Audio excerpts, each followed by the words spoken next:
अस्सलाम वालेकुम स्टूडेंट्स। आज का जो हमारा लेक्चर है थर्ड वीक में, आज हम chapter 3 biology class 9th chapter 3 शुरू करने जा रहे हैं। और चैप्टर 3 का जो टाइटल है वो है बायोडाइवर्सिटी। यानी आज का जो हमारा टॉपिक होगा वो बायोडाइवर्सिटी के ऊपर होगा।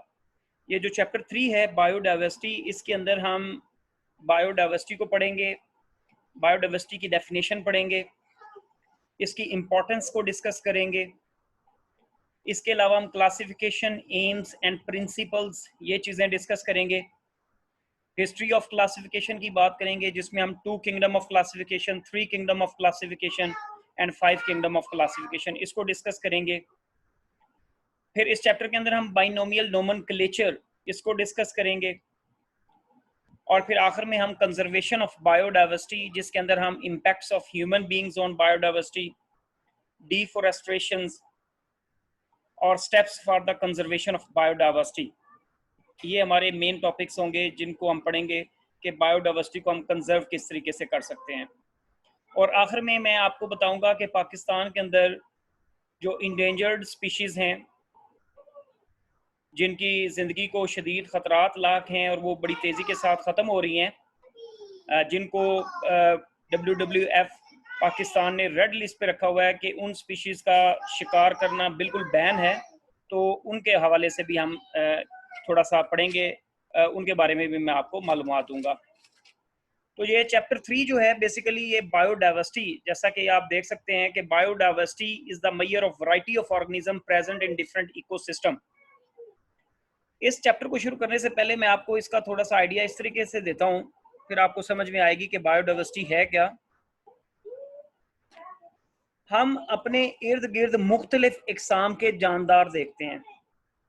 हमें इर्द गिर्द पौधे भी नज़र आते हैं, पौधों के अंदर भी आपको मुख्तलिफ इकसाम नज़र आती हैं, जिसमें आपको बड़े trees, small plants, flowering plants, non flowering plants, गर्ज के हर इकसाम के मुख्तलिफ इकसाम के पौधे नज़र आते हैं।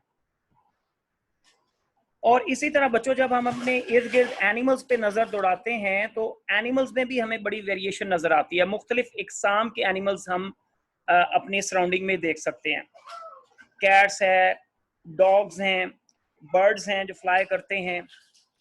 इसी तरह फॉरेस्ट के अंदर जो है वो लाइन है, टाइगर्स हैं, डियर्स हैं, जेब्राज हैं। पानी के अंदर हम बात करें तो फिश हैं, और इस तरह के बहुत सारे इकसाम के जानदार मौजूद हैं। गरज के अगर मैं इस बात को मुख्तसरन ये कहूँ कि हमारी ये जो ज़मीन है ये डिफरेंट इकोसिस्टम के अंदर बटी हुई है, और हर इकोसिस्टम के अंदर मुख्तलिफ इकसाम के जानदार, मुख्तलिफ वैरायटी ऑफ ऑर्गेनिजम्स मौजूद होती है। अगर हम फॉरेस्ट पे नज़र डालेंगे तो फॉरेस्ट के अंदर हमें specific kind of certain different kinds of organisms नज़र आएंगे। अगर हम पहाड़ों पे देखेंगे तो वहाँ पे और तरह के ऑर्गेनिजम्स नज़र आएंगे। और इसी तरह अगर हम डेजर्ट्स के अंदर देखेंगे तो डेजर्ट्स के अंदर हमें और वे ऑफ लाइफ नज़र आएगी, और मुख्तलिफ इकसाम के पौधे नज़र आएंगे, जानवर नज़र आएंगे। गरज के जितने भी इकोसिस्टम्स हैं, हर एक के अंदर आपको डिफरेंट वैरायटी ऑफ ऑर्गेनिजम्स नज़र आएंगे।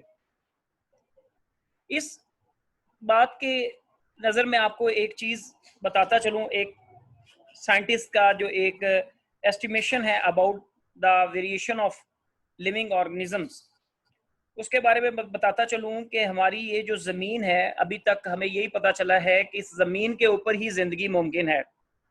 और ये जितने भी जानदार, जिन्हें हम ऑर्गेनिजम्स कहते हैं, लिविंग ऑर्गेनिजम्स, वो सिर्फ इसी ज़मीन के ऊपर मौजूद हैं। तो साइंटिस्ट के मुताबिक at least 10 million kinds of organisms are live on this earth. 10 million से ज़्यादा मुख्तलिफ इकसाम के जानदार इस ज़मीन के ऊपर रह रहे हैं, लेकिन उनमें से जस्ट 2.5 मिलियन ऑर्गेनिजम्स के बारे में साइंटिस्ट जानते हैं, या जिनको स्टडी किया हुआ है, या जिनके बारे में रिकॉर्ड मौजूद है। तो इसका मतलब है एक बहुत बड़ी तादाद ऑर्गेनिजम्स की ऐसी है जिन तक अभी हम पहुंच ही नहीं सके, या जिनको अभी हमने देखा ही नहीं है। तो जैसे जैसे वक्त गुजर रहा है, हमारे नॉलेज में इजाफा होता जा रहा है, तो हम उसके अलावा हम ज़मीन के सारी जो ज्योग्राफिकल कंडीशंस हैं उस तक पहुंचते जा रहे हैं, तो आहिस्ता आहिस्ता करके हम उन ऑर्गेनिजम्स तक भी पहुंच रहे हैं। तो ये जो diversity among the earth organism is more obvious than fundamental unity of life. तो इतनी बड़ी तादाद में वेरिएशन के अंदर जो मुख्तलिफ ऑर्गेनिज्म इस जमीन के ऊपर रह रहे हैं, पानी के अंदर रह रहे हैं, जमीन के अंदर रह रहे हैं, जमीन के ऊपर लैंड के ऊपर रह रहे हैं, हवा के अंदर रह रहे हैं, पहाड़ों पे, डेजर्ट्स पे, अर्थ के हर किस्म का जो भी इकोसिस्टम है उसके अंदर रह रहे हैं। तो इनके अंदर एक हकीकत, बुनियादी चीज वो ये है कि दे आर लिविंग ऑर्गेनिजम्स। यानी ये देखने से स्ट्रक्चर वाइज, फंक्शन के हिसाब से, एनाटॉमी के हिसाब से हर एक चीज से तो मुख्तलिफ हैं, लेकिन कुछ चीजें हैं जो ये कॉमन, कुछ करैक्टरिस्टिक्स ऐसे होते हैं जो ये कॉमन शेयर करते हैं और वो उनके कॉमन करैक्टरिस्टिक्स कहलाते हैं। We see that all organisms share many biological characteristics. मिसाल के तौर पर चलें, यहाँ पे मैं आपको एक करैक्टरिस्टिक्स बता देता हूँ, चाहे बैक्टीरिया है या चाहे ह्यूमंस हैं। यानी ये आपको मैंने एक एक्सट्रीम एग्जांपल दे दी कि सिंपल से सिंपल ऑर्गेनिज्म जो इस जमीन के ऊपर मौजूद है वो बैक्टीरिया है, और कम्प्लेक्स ऑर्गेनिज्म की बात करें तो वो इंसान है। तो इसके बीच में फिर हर ऑर्गेनिज्म आ जाएगा। तो बैक्टीरिया से लेके ह्यूमन तक ये एक दूसरे से मुख्तलिफ हैं, लेकिन एक चीज ऐसी है जो सारे आपस में शेयर कर रहे हैं, जो फंडामेंटल यूनिट ऑफ लाइफ कहलाता है, जिसे हम सेल कहते हैं। तो साइंटिस्ट जो हैं वो क्या करते हैं कि जब इतनी वैरायटी के अंदर, इतनी वेरिएशन के अंदर ऑर्गेनिजम्स मौजूद हैं, तो टेक्सोनोमिस्ट या साइंटिस्ट इन ऑर्गेनिजम्स को 5 बड़े किंगडम्स के अंदर, ग्रुप्स के अंदर तकसीम कर देते हैं, ताकि इनको आसानी के साथ स्टडी किया जा सके, इनके करैक्टरिस्टिक्स को देखा जा सके, जिनको आगे जाके हम उन 5 किंगडम्स, उन 5 बड़े ग्रुप्स का जिक्र भी करेंगे, जिनके अंदर मोनीरा है, किंगडम मोनीरा, प्रोकैरियोट्स जिसे कहते हैं, किंगडम प्रोटिस्टा है, फंजाई है, प्लांट्स हैं, एंड एनिमेलिया है। इस चैप्टर के अंदर, ये जो बायोडाइवर्सिटी चैप्टर है, इसके अंदर हम फोकस करेंगे, we will focus on the differences among different group of organisms and also see how are organisms classified। जो हमारा मेन फोकस होगा, डिफरेंट ऑर्गेनिजम्स की क्लासिफिकेशन भी देखेंगे और किस बुनियाद पे इनको डिफरेंट ग्रुप्स के अंदर तकसीम किया जाता है ये भी हम पढ़ेंगे। और सेकंड जो मेन कंसर्न होगा इस चैप्टर के अंदर, वो होगा उनको साइंटिफिक नेम देना बाइनोमियल नोमेनक्लेचर मेथड के जरिए। ये भी बहुत इंपॉर्टेंट है, ये पूरा एक सवाल होगा जिसको आगे हम जाके डिस्कस करेंगे बाइनोमियल नोमेनक्लेचर मेथड के जरिए। तो अब हम आगे आते हैं बायोडाइवर्सिटी की तरफ। अब इस सारी इंट्रोडक्शन के बाद अगर हम बायोडाइवर्सिटी को डिफाइन करें, तो ये जो टर्म है biodiversity has been derived from bio and diversity, दो अल्फाज से बना है, बायो और diversity. Formally it was called natural diversity. Diversity means variety within the species and among the species. Bio means life and diversity means variation within the species and among the species. जैसे कि मैंने शुरू में अभी आपको example दी कि आप plants या एनिमल्स का कंपैरिजन करें तो वो एक दूसरे से मुख्तलिफ हैं। Even same kind of species, जैसे हम सब इंसान हैं, होमो सैपियंस हैं, हम भी एक दूसरे से मुख्तलिफ नजर आते हैं। हमारी शक्ल, सूरत, कद, काट एक दूसरे से मुख्तलिफ होती हैं। तो ये जो वेरिएशन है जो बायोडाइवर्सिटी स्टडी करता है, वो विद इन द स्पीशीज भी वेरिएशन को स्टडी करते हैं हम, और अमंग द स्पीशीज भी हम इनको स्टडी करते हैं। अब जहां तक बात है इंपॉर्टेंस की, बायोडाइवर्सिटी की इंपॉर्टेंस, तो importance of biodiversity in natural ecosystem, plants and animals, जिनको फ्लोरा एंड फाना भी कहते हैं। डाइवर्सिटी डिपेंड्स ऑन क्लाइमेट्स, यानी आपको जो मुख्तलिफ इकसाम के पौधे और जानवर या बाकी गर्ज के तमाम अकसाम के जानदार जो आपको नजर आते हैं, ये जो इनके अंदर वेरिएशन है, ये जो मुख्तलिफ टाइप्स हैं, इनकी इकसाम है, ये डाइवर्सिटी जो इनकी है, ये डिपेंड करती है क्लाइमेट के ऊपर, एल्टीट्यूड के ऊपर, सॉइल के ऊपर, in the presence of other species. यानी इस बात को मैं आसानी से समझाता हूँ, आप ट्रॉपिकल रीजन्स में चले जाएं, वहां पे आपको क्लाइमेट, एल्टीट्यूड और ये सारी चीजें डिफरेंट नजर आएंगी, तो उसके अकॉर्डिंग वहां पे ऑर्गेनिजम्स मौजूद होंगे। अगर हम हाई एल्टीट्यूड पे चले जाएं, पहाड़ी इलाकों पे चले जाएं, वहां पे according to that climatic conditions वहां पे आपको डिफरेंट डाइवर्स किस्म के प्लांट्स और एनिमल्स नजर आएंगे. So biodiversity is not distributed evenly on the earth. तो ये नहीं हम कह सकते कि पूरी जमीन के ऊपर एक ही किस्म के जानदार मौजूद हैं. It is richer in tropics where there are few species in the polar reason.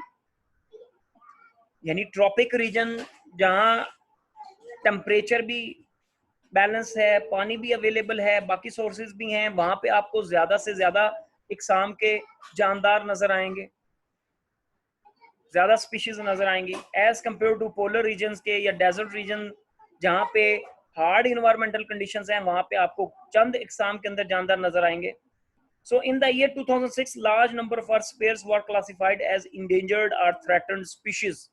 यहाँ पे ये बात करना बहुत जरूरी है कि ये जो मुख्तलिफ इकसाम के जानदार जमीन के हर इकोसिस्टम, हर हैबिटेट के अंदर मौजूद हैं, तो इन ये आगे डिटेल के साथ हमारा एक टॉपिक आएगा जिसके अंदर हम पढ़ेंगे कि ह्यूमन इम्पैक्ट्स क्या है towards the threaten of biodiversity.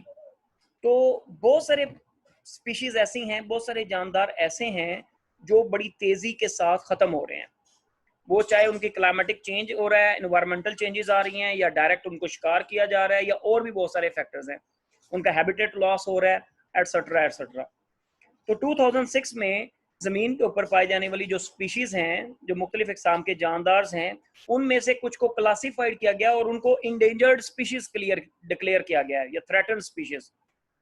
यानी इंडेंजर्ड स्पीशीज या थ्रेटन स्पीशीज उन स्पीशीज को कहते हैं जिनकी तादाद बहुत कम रह गई हो और खत्म होने के बिल्कुल करीब पहुंचे हों. तो लिहाजा उन इंडेंजर्ड स्पीशीज को कंजर्व करना, उनको महफूज करना, उनकी आगे जनरेशन को आगे कंटिन्यू करना, और ताकि वो उनका सर्वाइवल मुमकिन हो सके, तो इस हवाले से फिर बहुत सारे इकदाम जो हैं वो लिए जाते हैं. तो ये एक अलग टॉपिक है पूरा, जिसको आगे जाके हम डिस्कस करेंगे. अब यहाँ पे मैं जनरल एक आपको एक्स्ट्रा इंफॉर्मेशन देता चलूं, जहां हमने अभी डिस्कस किया कि जमीन के जो डिफरेंट इकोसिस्टम्स हैं वहां पे पाए जाने वाले जानदारों की तादाद वेरिएशन होती है. जैसे ट्रॉपिक रीजन्स हैं, वहां सबसे ज्यादा इकसाम के जानदार मौजूद हैं. तो most of the hotspot located in the tropics are most of them established species are forest. तो सबसे ज्यादा जो सूटेबल इकोसिस्टम है जानदारों के लिए, जहां सबसे ज्यादा तादाद के अंदर जानदार स्टैब्लिश होते हैं, रहते हैं, वो फॉरेस्ट हैं, जंगल हैं. मिसाल के तौर पर ब्राजील अटलांटिक फॉरेस्ट जो है, इसके अंदर रफली तकरीबन 20,000 से ज्यादा मुख्तलिफ इकसाम की प्लांट स्पीशीज मौजूद हैं, 1350 वर्टिब्रेट्स एनिमल स्पीशीज मौजूद हैं, और 1 मिलियन से ज्यादा मुख्तलिफ इंसेक्ट स्पीशीज जो हैं वो वहां पे मौजूद हैं. तो पूरी दुनिया का हाफ स्पीशीज जो हैं वो इस ब्राजील अटलांटिक फॉरेस्ट के अंदर मौजूद हैं. So biodiversity is found on the earth today is the result of 4 billion years of evolution.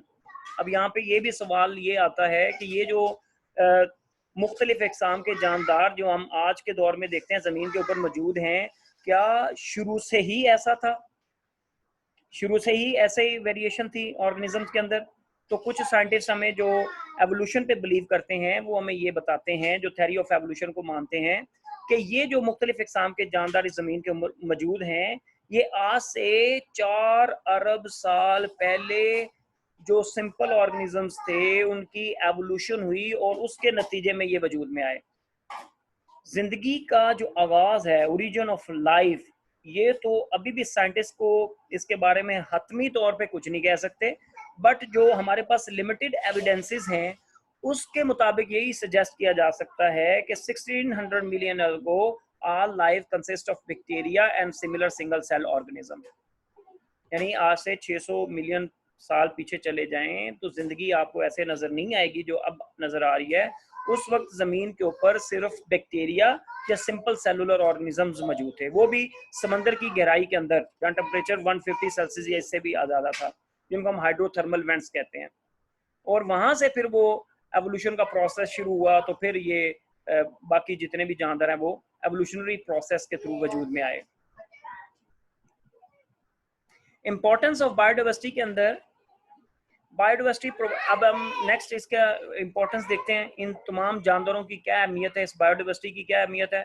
तो बायोडाइवर्सिटी जो है वो इंसानों को फूड प्रोवाइड करती है, इंसानों को छोड़ के बाकी जितने भी जानवर हैं दे ऑल डिपेंड्स ऑन ये ऑटोट्रॉफ पौधों पे डिपेंडेंट होते हैं फॉर देयर फूड, डायरेक्टली भी और इनडायरेक्टली भी. So significant proportion of drugs are derived directly or indirectly from biological sources.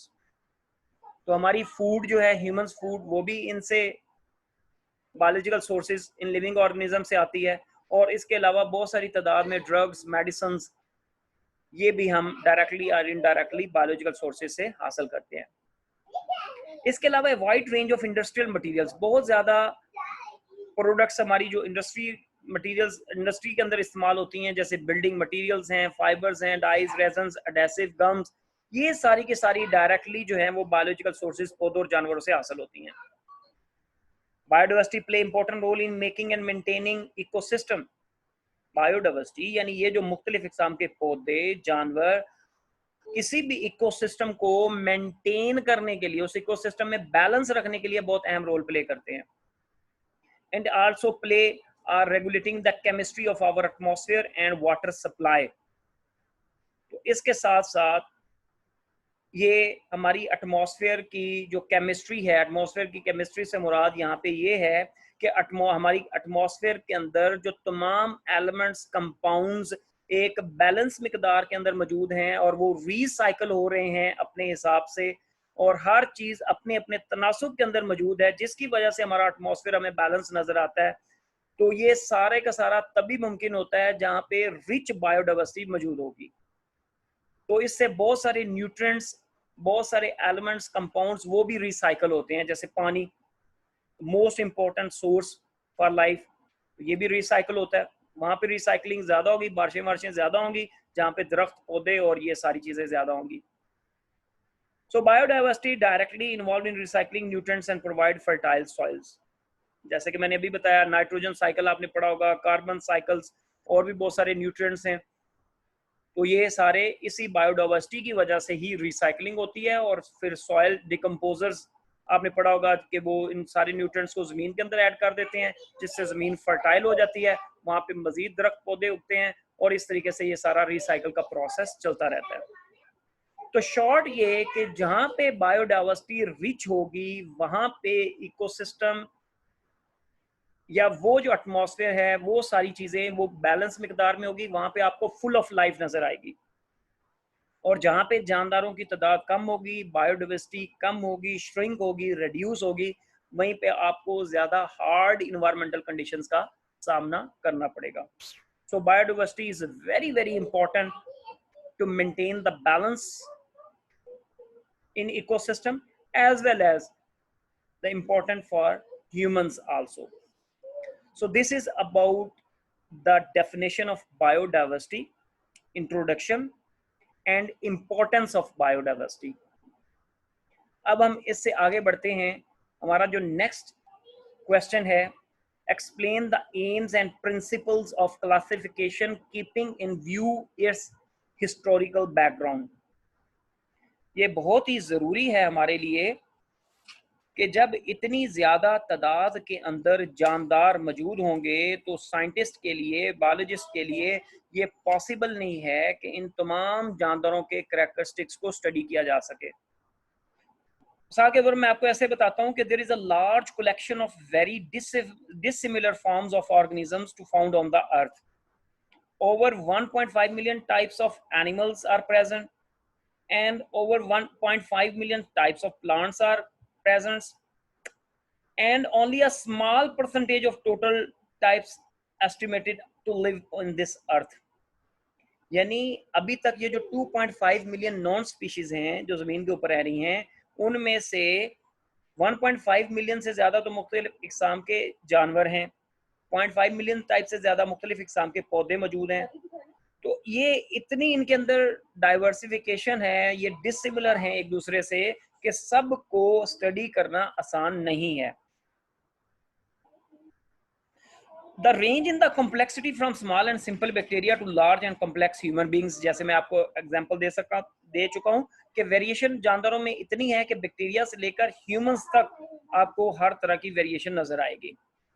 इनमें से अगर हम वेरिएशन की बात करें, बायोडाइवर्सिटी की बात करें, तो some of them live in sea, some on land, some walk, some fly, and some are stationary, and each has its own way of life, getting food, avoiding unfavorable environmental conditions, finding a place to live, and reproducing its kind.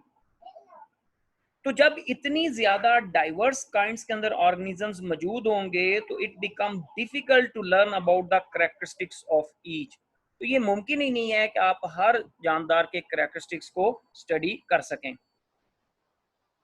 To study such a large collection, biologists classify the organisms into groups and subgroups, and for this task require some system. तो लिहाजा biologist इन organisms को मुख्तलिफ groups सब groups के अंदर divide कर देते हैं, तकसीम कर देते हैं ताकि इनको स्टडी किया जा सके। और इसके लिए, इस क्लासिफिकेशन के लिए भी बाकायदा हमें एक सिस्टम चाहिए इनको डिवाइड करने के लिए।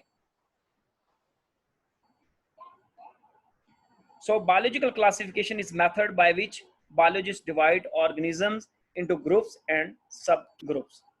यानी तब ये फिर क्लासिफिकेशन का सिस्टम आया, बायोलॉजिकल क्लासिफिकेशन। ये वो मेथड है जिसके अंदर बायोलॉजिस्ट जो हैं इन ऑर्गेनिजम्स को, जो इतनी ज्यादा तादाद के अंदर मौजूद हैं, इनको ग्रुप्स और सब ग्रुप्स या कैटेगरीज के अंदर डिवाइड कर देते हैं।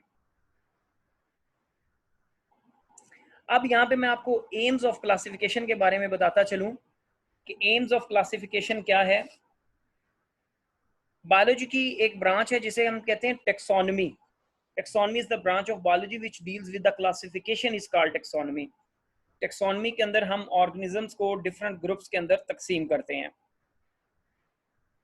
फिर एक ब्रांच है systematics, the branch which deal with the classifications and also trace the evolutionary history of organism is known as systematics. इस ब्रांच के अंदर, सिस्टमैटिक्स के अंदर, हम ऑर्गेनिजम्स को क्लासिफिकेशन भी करते हैं उनकी, और जो सेम काइंड ऑफ स्पीशीज हैं उनकी जो एवोल्यूशनरी हिस्ट्री है उनके बारे में भी जानते हैं हम।